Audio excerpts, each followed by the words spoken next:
ये पैगाम है भारत के हर कंटेंट क्रिएटर के नाम। जय भीम बड़ा सीधा हंसी जय भीम। जय Bhim app available on the play store and Apple app store now.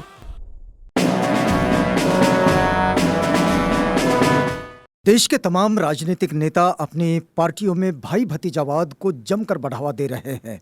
मान्यवर कांशीराम के समय बहुजन समाज पार्टी में परिवारवाद कभी हावी नहीं हुआ, लेकिन अब फैमिली क्लब में शामिल होने वाले नेता में बहुजन समाज पार्टी के अध्यक्ष मायावती ने भी अपना नाम दर्ज करा लिया है, जिन्होंने अपने भतीजे आकाश को बहुजन समाज पार्टी के एकमात्र राष्ट्रीय समन्वयक के रूप में नियुक्त कर लिया है। आकाश पहले भी रामजी गौतम के साथ पार्टी के राष्ट्रीय समन्वयक थे, लेकिन अब उन्हें अकेले ही ये जिम्मेदारी सौंपी गई है। पार्टी सूत्रों ने कहा कि इस कदम से संकेत मिलता है कि उन्हें एक बड़ी भूमिका के लिए तैयार किया जा रहा है, जो कि संभवतः मायावती के उत्तराधिकारी के रूप में हो सकता है।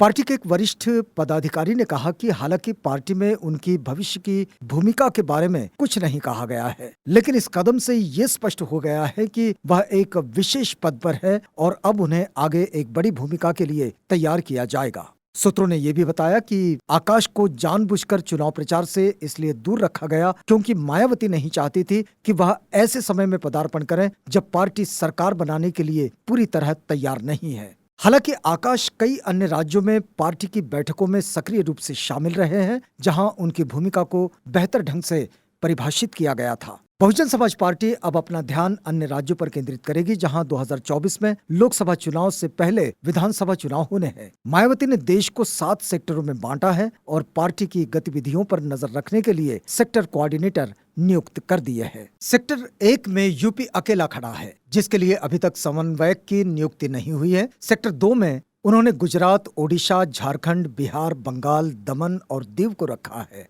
और इसकी निगरानी पार्टी के वरिष्ठ सदस्य धर्मवीर अशोक करेंगे। सेक्टर 3 में कर्नाटक, तमिलनाडु, केरल, तेलंगाना, आंध्र प्रदेश, छत्तीसगढ़ और मध्य प्रदेश हैं, जिनकी निगरानी पूर्व राष्ट्रीय समन्वयक रामजी गौतम करेंगे। पार्टी सांसद सिद्धार्थ अशोक को सेक्टर 4 के लिए समन्वयक नियुक्त कर लिया गया है, जिसमें दिल्ली, हरियाणा, राजस्थान और महाराष्ट्र शामिल है। उत्तराखंड, जहां मतदान अभी संपन्न हुआ है, इसे अंतिम सेक्टर में रखा गया है। इनमें से कर्नाटक, छत्तीसगढ़, एमपी और नागालैंड में 2023 में चुनाव होंगे, जबकि हिमाचल प्रदेश और गुजरात में 2022 के अंत में चुनाव होंगे। पार्टी लगभग सभी राज्यों में अपने खोए हुए वोट शेयर को वापस पाने पर भी ध्यान केंद्रित करेगी, जहां उसने हाल ही में चुनाव लड़ा है।